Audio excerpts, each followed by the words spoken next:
कासराळीत पाणी टंचाई तीव्र, महिलांचा घागर मोर्चा.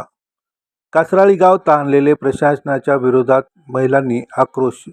नांदेड जिल्ह्यातील कासराळी गावात पाणी टंचाई गंभीर प्रश्न निर्माण झाला आहे. सुमारे 7,500 लोकसंख्या असलेल्या या गावात मागील 1 वर्षापासून पिण्याच्या पाण्याची मोठी समस्या कायम आहे. गावात पाणी साठवण्यासाठी टाकी उभारण्यात आली असली तरी त्या टाकीत पाणीच नसल्याने ग्रामस्थांची गैरसोय होत आहे.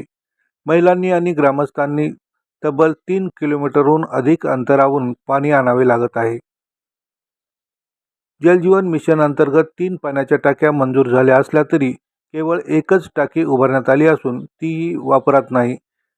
या गंभीर समस्येकडे प्रशासनाने लक्ष वेधण्यासाठी संतप्त महिलांनी ग्रामपंचायतीवर घागर मोर्चा काढत जोरदार आंदोलन केले.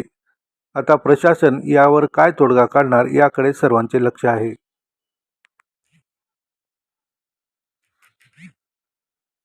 पंचायत कार्यालयावर महिलांचा भव्यदिव्य असा घागर मोर्चा पाण्याच्या टंचाईमुळे काढण्यात आलेला आहे. गेल्या 1-1.5 महिन्यापासून नळाला अतिशय दूषित पाणी येत आहे आणि या 8-10 दिवसामध्ये बिलकुल नळाला पाणी नाही. एक खाजगी बोर होता, त्या बोर नादुरुस्त झाल्यामुळे त्या ठिकाणी ग्रामपंचायत दुर्लक्ष करून त्या ठिकाणी बोर दुरुस्त करत नसल्यामुळे महिलांमध्ये पाण्याबद्दल अतिशय तीव्र नाराजी होती. त्या नाराजीतून महिलांनी संघटित होऊन गल्लीमध्ये एकत्र जमून आम्ही सर्वांनी मिळून ग्रामपंचायत कार्यालय कासराळीवर घागर मोर्चा काढण्यात आलेला आहे. मला या ठिकाणी सांगावं वाटते की गेल्या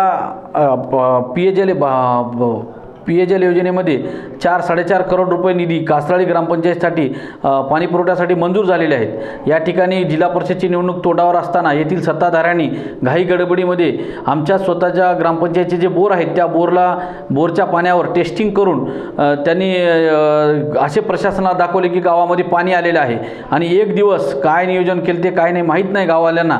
त्यांनी त्या जिगड्याचं पाणीसुद्धा या आमच्या गावाच्या टाकीमध्ये दाखवून दिशाभूल लोकांची करून पाणी आले असे दाखितले आहे. पण प्रत्यक्षात कासराळीमध्ये आज तागायत पेयजल योजनेचं पाणी आलेलंच नाही आणि जे स्वतःचे जे विंधन विहीर होते पाण्याचे पुरवठा करण्याचे ग्रामपंचायतने दुर्लक्ष करत असल्यामुळे आज कासराळीमध्ये तीव्र पाणी टंचाई निर्माण झालेली आहे.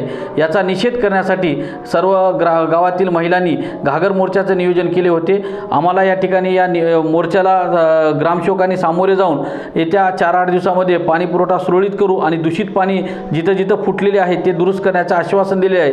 त्यांनी जर येत्या 4-5 दिवसामध्ये जर पाणी पुरवठा सुरळीत न केल्यास आम्ही माननीय गटविकास अधिकाऱ्याकडे लेखी निवेदन देऊन उपोषणाला बसण्याचा त्यांना इशारा दिलेला आहे. ओके. वार्ड क्रमांक 1 मध्ये पाण्याची खूप टंचाई होत आहे. तर घागर मोर्चा सोमवारी काढलेला आहे. तर त्या निमित्ताने ग्रामसेवकांनी असा आदेश दिलेला आहे की बाबा तुमची आम्ही समस्या 4 दिवसांमध्ये आम्ही मिटवू, अन्यथा आम्ही त्यांना इशारा दिला आहे की BDOकडे मोर्चासाठी बसू आम्ही. आणि पाणी जे दूषित यायलं आहे त्यांचं पण त्यांनी हे करू म्हणले आपण. जलजीवनची टाकी झाली आज त्या पाणी नाही. जलजीवनचे 1 टाकी झालेली आहे, बाकी 2 टाक्या होणे बाकी आहेत अजून. जलजीवनमध्ये अजून म्हणजे पूर्ववत अजून काहीच चालू झालं नाही. जलजीवनमध्ये अजून काहीच चालू झालं नाही. यापूर्वी देखील विविध योजना राबवण्यात आल्या होत्या, ते सक्सेस झाल्या नाहीत का? यापूर्वी देखील मागे 2008 साली जल योजनेचे बद्दल झाले होते, पण ते सक्सेस झालेलं नाही आहे. त्याच्याबद्दल ते गुन्हे दाखल आहेत त्यांच्याबद्दल. किती रुपयाची योजना होती व काय झालं त्या योजनेचं पुढं? 90 लाखाची योजना होती आणि त्यांनी त्या योजनेमध्ये बोगस कामे करून पैसे लाटल्याचा त्यांच्यावर आरोप आहे आणि 420चा गुन्हा पण दाखल झालेला आहे. काय नेमक्या मागण्या राहतील प्रशासनाकडे? आता नेमका मागण्या अशा आहेत की आमचे जवळपास उन्हाळा चालू आहे, पाणी नसल्यामुळं आम्ही ग्रामपंचायत मागणी हेच करणार आहोत की बाबा पाण्याची व्यवस्था आम्हाला करून देण्यात यावी तात्काळमध्ये. सध्या गावकरी पाणी कुठून घेत आहेत? गावकरी आता सध्या 1-2 बोर आहेत, त्या बोरचं पाणी टाकीमध्ये घेऊन नळाला सोडत आहेत पाणी. कासराळी गावामध्ये तीव्र पाणी टंचाईसोबत अनेक प्रश्न आहेत. कचऱ्याच्या विल्हेवाटाची कुठली सोय नाही आहे. सांडपाणी जे आहे लोकांच्या घरामधलं पाणी हे अक्षरशः रस्त्यावर येत आहे. असे भरपूर प्रमाणात प्रश्न हे कासराळीसाठी आहेत. काय नेमक्या मागण्या राहतील?